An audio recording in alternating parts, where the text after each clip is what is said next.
um pregador, é chamado na edificação da igreja. Ok? Versículo 4, bora lá. Então Acabe foi para casa indignado e aborrecido por causa da resposta de Nabote. O rei foi deitar-se, virou o rosto e não quis comer. Essa... Bebezão. Mas desse bebezão também podemos encarar como a nossa alma. E a vinha como o nosso espírito. A nossa maior luta é a nossa alma e o nosso espírito.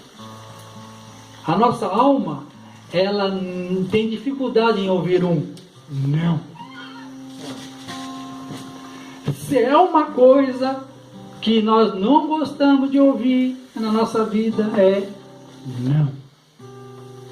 Thomas contava uma história assim, que ele era mestre, né? Ele mestre mesmo, né? E ele gostava do ofício profético, né? Por causa da chapação e tal, por causa da palavra de conhecimento e tal. E ele entrou numa campanha com Deus e falou: Senhor, eu quero que o Senhor transforme o meu ministério de mestre em profeta. Quero ser um profeta. E entrou numa campanha de 3 meses de jejum e oração. Fez campanhas nas igrejas, naquela época das campanhas, né? E dizia ele assim, disse ele, depois de 3 longos meses de tamanha luta, numa madrugada, na presença de Deus, Deus apareceu para mim a respeito do que ele ser um profeta. Deus chegou para mim e falou: não. Ele falou: ok. Então, ele fez, esperneou, fez isso, fez aquilo outro. Deus olhou para ele e falou: não. Você está entendendo isso? O problema é que muitas vezes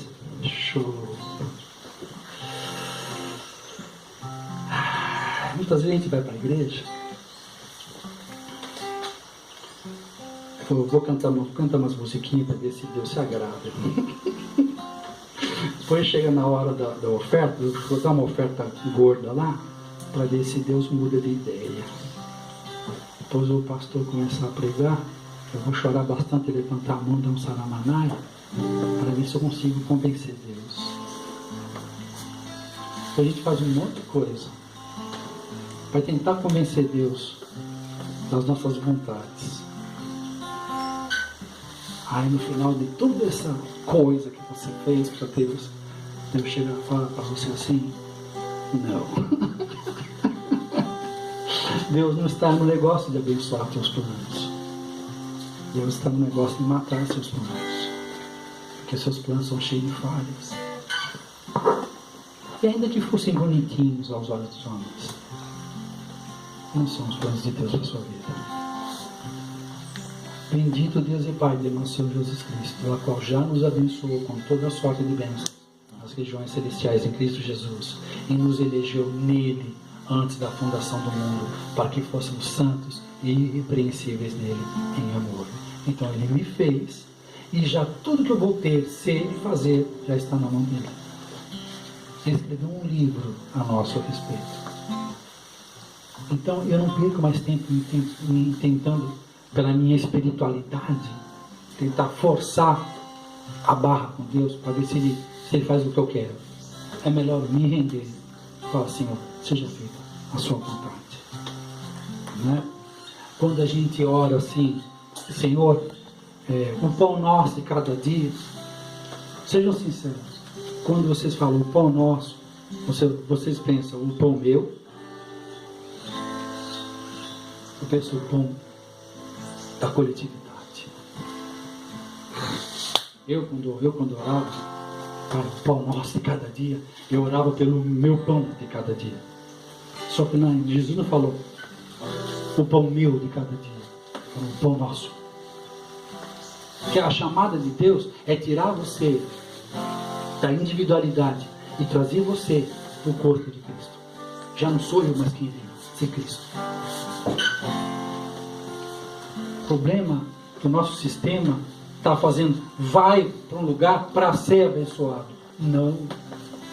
Deus não está no negócio, nesse negócio de te abençoar. Ele quer o negócio de trazer, tirar o véu daquilo que você estava pensando, mostrar o que é bom, excelente e agradável, e convide, falou, vinde após mim.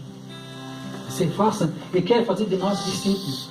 O problema é que a gente está tentando fazer com que Deus se converta aos nossos planos. E não é isso o plano de Deus para nós. Ok? Oi? Quer usar o microfone? Usa o microfone. Tem nos 10 mandamentos, né? E existem 11 palavras não, né? Tem 10 mandamentos e tem 11 nãos. Então, eu acredito que isso seja um defeito do ser humano, cara. Eu não vou nem falar do ser humano, eu gosto de falar de mim, né? Porque na minha cabeça doente eu achava que todos os meus pedidos, Deus era obrigado a falar sim. Né? Já que eu estou orando, não é para colocar diante de Deus, é para colocar diante de Deus esperando o sim dele. Né? Minha expectativa é que o negócio vai vir. Pode demorar, entendeu? Mas vai vir. Né? Sim. Porque eu estou apresentando para ele. Então toda vez que eu oro, eu fui pedir pela cura da minha mãe. Sim. Né? Minha mãe morreu. Fui pedir pela cura da minha tia morreu. Né? Só que na minha cabeça eu falava, eu estou orando. A palavra de Deus não manda eu orar? Não manda eu pedir para Deus? Tudo que eu pedir no nome dele, ele não vai me dar? Sim. Né? Então, eu distorcia isso. E eu acredito que o ser humano ele faz muito isso. Ele perde o entendimento. Porque se nos 10 mandamentos existe 11 nãos, cara, né? Esse cuidado de Deus com não, o cuidado de pai em falar não para os filhos, sim, né? Boa. É algo que a gente não entende. Né? Nós não entendemos o porquê do não. E às vezes a gente questiona, isso coloca em dúvida a nossa fé. Né? E quem disse que Deus é obrigado a falar sim para tudo que eu peço para Ele? Toda vez que eu apresento algo diante de Deus, eu tenho que estar preparado tanto para o sim como para o não. Né? Porque eu não sei o que é melhor para mim. Ele sabe. Né? Tem vários versículos na Bíblia que falam sobre isso. Que Deus sabe o que é melhor para mim. Eu não. Foi Ele que me criou. Ele que tem o manual da minha vida. Ele sabe a manutenção que tem que ser feita. Então, sim para isso, não para aquilo. Né? Então é algo que a gente precisa estar trabalhando isso. Você colocou algo diante de Deus, a tua expectativa, cara, tem que ser em aceitar o que vai vir de Deus. Né? Seja feita a tua vontade. É nada, dentro da minha cabeça aqui eu já estou alimentando sim. Entendeu? Eu falo, não, Deus, seja feita a tua vontade e tal. Mas se não fizer a minha, entendeu? Como eu fiz muitas vezes. Coloquei Deus na parede. Falei, pô, mano. Boa. Né? Como assim? Eu orei, pedi, jejuei, fiz um monte de coisa. E na questão da minha tia ainda teve um agravante a mais ainda. Que ele mandou eu avisar minha tia que ele ia dar vitória. Né? Chegou para falar, vai lá e fala para sua tia. E eu não tenho esse dom de ir lá e meter uma profecia, alguma coisa. E eu relutei muito com isso. Falei, eu não vou falar. Principalmente porque eu já tinha perdido minha mãe. Entendeu? Então na minha cabeça, eu falei, minha tia não vai existir também. Só que Deus falou, vai lá e fala que eu vou dar vitória. E eu fui e falei. Falei, tia, fique em paz. Deus mandou te dizer que Ele vai dar a vitória. Não deu uma semana, minha tia morreu. Aí eu voltei pra casa e falei, pô, tá de sacanagem comigo, velho. Aí quando ele falou pra mim, quem disse que a vitória era a cura? Quem falou pra você que a vitória era a cura? A vitória, ela tá comigo hoje. Essa é a vitória. Você nunca vai entender o meu plano, o meu pensamento. Ela tá comigo. Tá muito melhor do que você, inclusive. Isso fez lembrar o Cláudio Duarte. Pediram, pastor, teve um irmão lá da igreja lá que teve um acidente e perdeu um pedaço da perna. O cara estava numa crise tremenda na parte do hospital, inconsolável. Ele falou, meu Deus, o que eu vou fazer aqui agora? Né? Com as promessas de Deus, tudo para a vida dele. O que eu vou fazer? Né?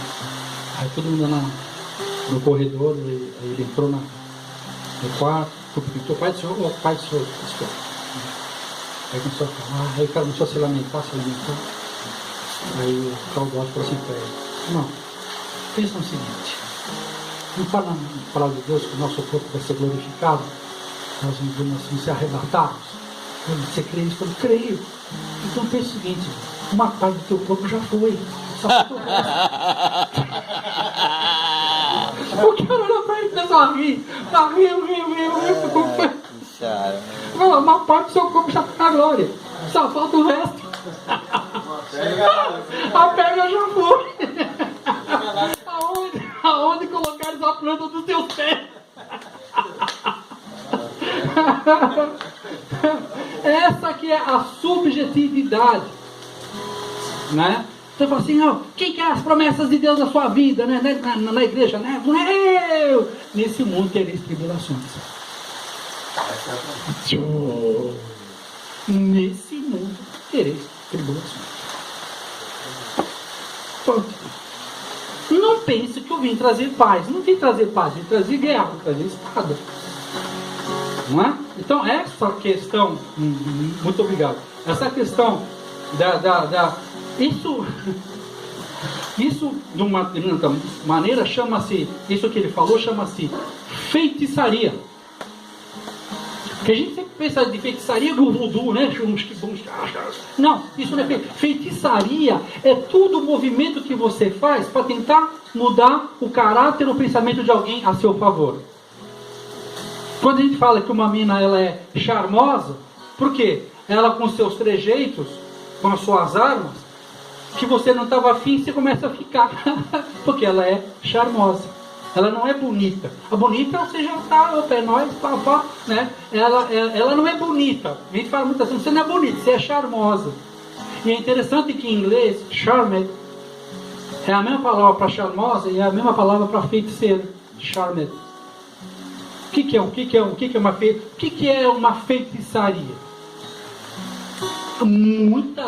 Nós temos que enxergar isso em nós.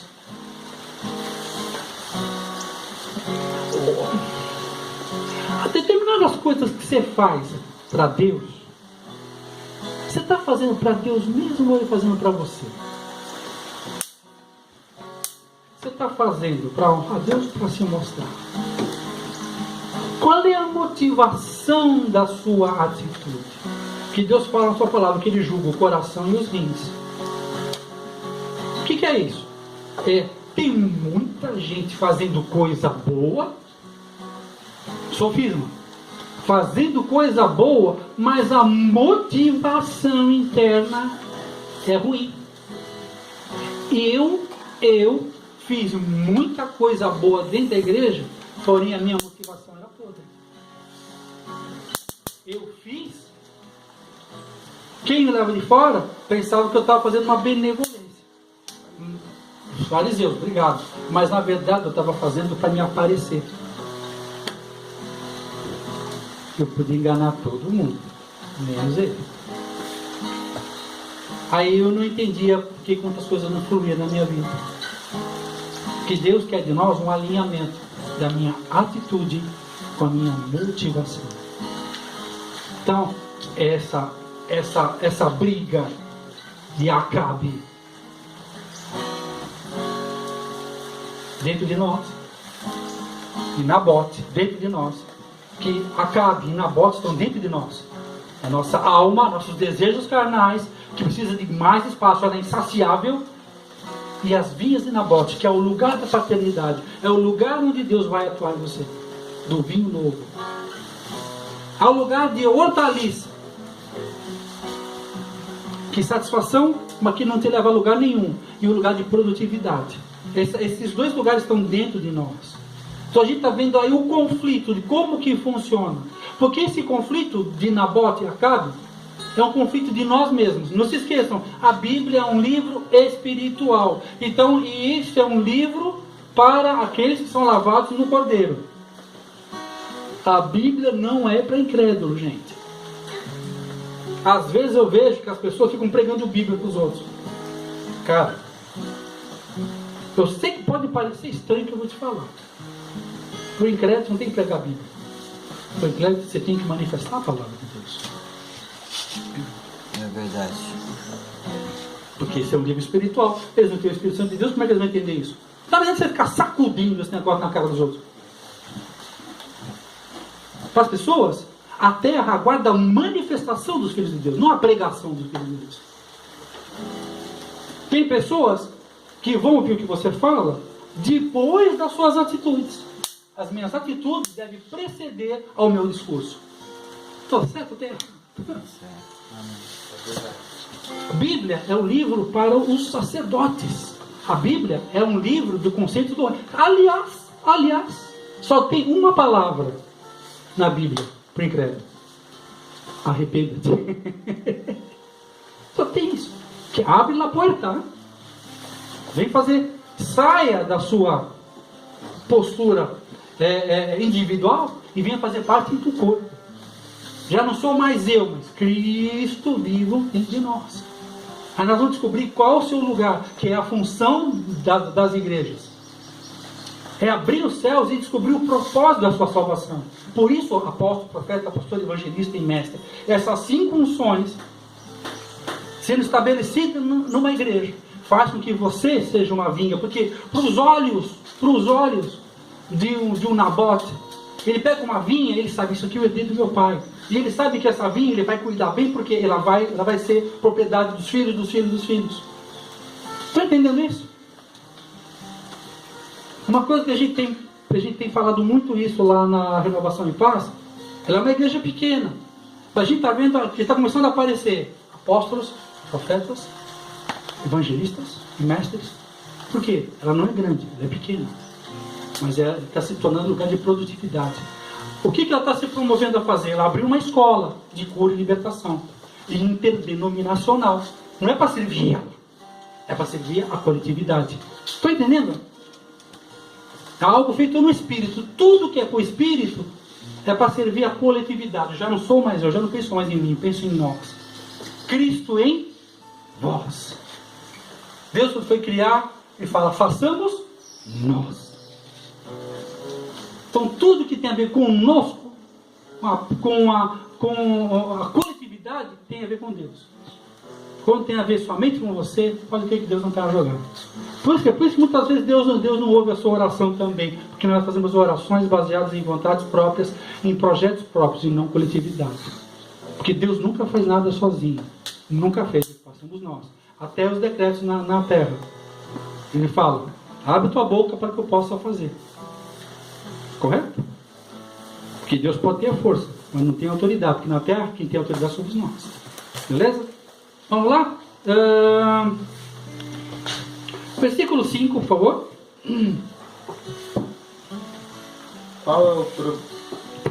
Qual é o problema? Perguntou sua esposa Jezabel. Isso. Por que você está tão aborrecido que nem quer comer? Isso. Palavra, o nome Jezabel. Baal é Deus. Baal é marido. Estão entendendo? Fala, é um outro Deus.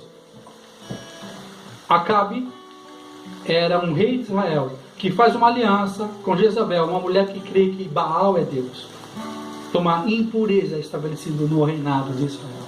Então, do casamento dessas duas figurinhas, começa a acontecer na terra um sistema muito perigoso. O que é isso? É o casamento do impuro com um impuro. É o casamento de coisas que são puras da minha vida, com uma idolatria de uma mulher impura, de um desejo impuro, de uma atração impura, que eu me caso com ela. Aí eu começo a ser dirigido por ela, começo a ser protegido por ela. Jezabel, mas o Baal é Deus, não é Jeová é Deus, é Baal é Deus. Então é um outro Deus, ok? Deixa eu ler para depois eu vou fazer um comentário, tá? Acabe, que significa quase pai, parece pai, mas não é. Tio é tio, pai é pai. Parece, mas não é. Então, Acabe, pai que se casa com Jezabel, do falso Deus. O que significa isso? Uma falsa ideologia que faz um casamento, uma aliança com um falso Deus. É uma motivação errônea para eu adorar a um outro Deus. Uma atitude que se opõe àquilo que se chama Deus na terra. Aí você dá o nome que você quiser. Tá? Se eu tivesse em outros lugares, eu colocaria isso numa abrangência apostólica. Mas aqui a gente está falando de vidas, a gente está falando de sistemas. Então aqui tem que aplicar isso, tá, ao nosso espírito e à nossa alma. Essa palavra ela é aplicada em várias, é uma ferramenta que a gente usa em vários segmentos. Tá? No versículo 6, por favor. Acabe respondeu: Pedi a Nabote de Jezreel que me vendesse sua videira, ou que a trocasse por outra, mas ele não quis. Continua. Afinal, você é o rei de Israel ou não é? Disse Jezabel. Levanta-se e coma alguma coisa, e não se preocupe com isso. Conseguirei para você a videira de Nabote. Isso. Primeiro, esse sistema tenta conversar conosco, arrazoar conosco. Aí quando nós resistimos, aí ele vem para a segunda fase, para tentar implementar em nós aquilo que ele quer fazer, que é por intermédio da corrupção. Então se junta um sofisma com o próprio mal em pessoa. Fala, agora nós vamos fazer. Ok? Versículo 7. É o 8, né, agora? Lê o 6 e o 7, então. Desculpa. Acabe respondeu: Pedi a Nabote de Jezreel que me vendesse sua videira, ou que a trocasse por outra, mas ele não quis. Afinal, você é o rei de Israel ou não é? Disse Jezabel. Levante-se e coma alguma coisa, e não se preocupe com isso. Conseguirei para você a videira de Nabote. Isso. Então deixa eu pegar aqui na minha tradução.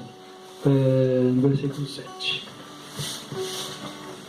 Então Jezabel, sua mulher, lhe disse: Governas tu com efeito no reino de Israel? Levanta-te e come, alegre-se o seu coração, eu te darei a vinha de Nabote, o Jezrita. Tá? Então aqui eu vou ler e comentar. Vou fazer umas calúnias e mentiras para desacreditar Nabote.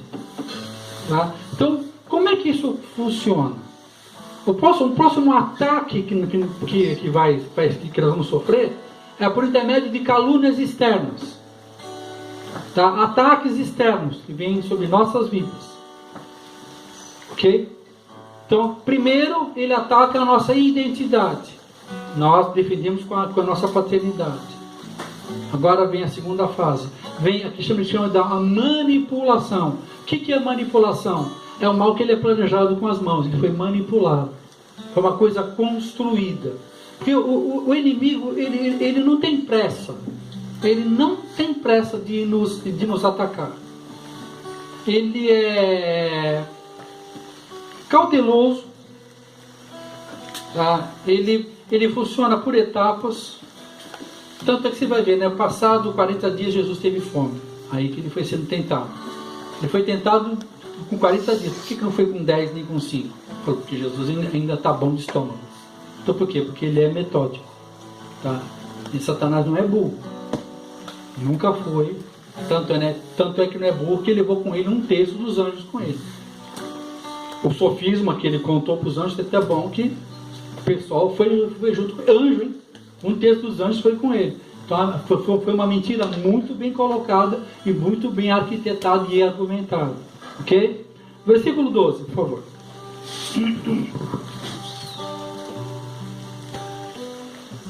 Convocaram os habitantes da cidade para um jejum e colocaram Nabote num lugar onde todos podiam vê-lo. Isso.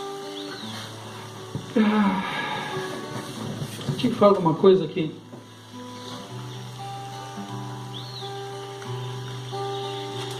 Fazer um jejum para justificar o que nós vamos ler no final, um assassinato. Né? Nós Você lembra em outro texto lá no Novo Testamento, quando os homens se juntam para fazer um jejum, para ver se conseguem matar Jesus? Lembram disso? Depois lembram que também tentaram fazer um jejum para matar Paulo. O que eu aprendo com isso? Muitas vezes na nossa mente religiosa, nós somos capazes de fazer coisas tremendas para um fim maligno. Por quê? Nós adquirimos uma mentalidade religiosa tão ruim. É religioso, eu não estou falando de questões... Quando eu falo religioso, eu falo jeito humano de tentar dar solução a coisas divinas, coisas espirituais, desculpa. Jeito humano, tudo que é jeito humano para cuidar com coisas espirituais, nós chamamos de religiosidade. Vamos ficar de pé.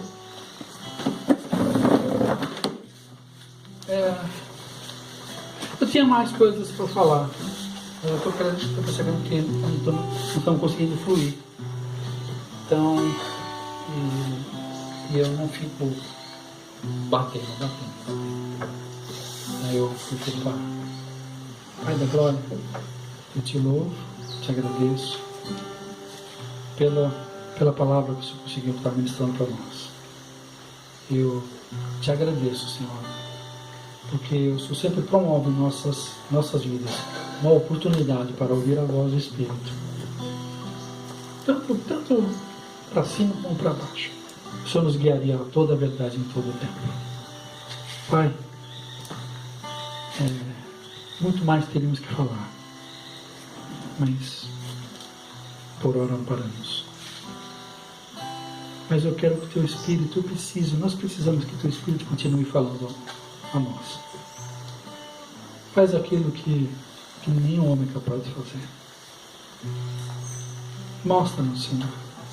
Mostra as áreas em nossas vidas que nós temos dado prioridade a hortaliças, as coisas que vão dar prazer momentâneo.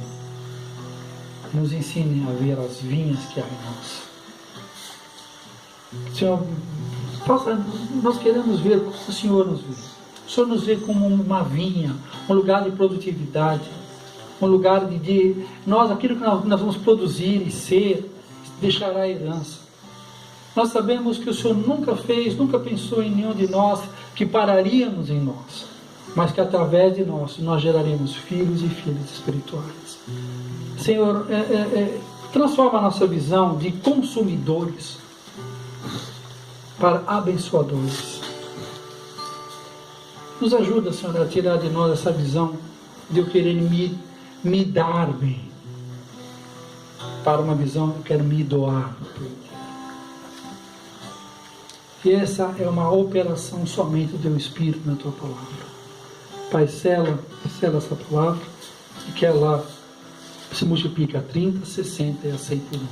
É a oração que eu faço, Papai, em nome de Jesus. Amém. Amém. Amém. Amém.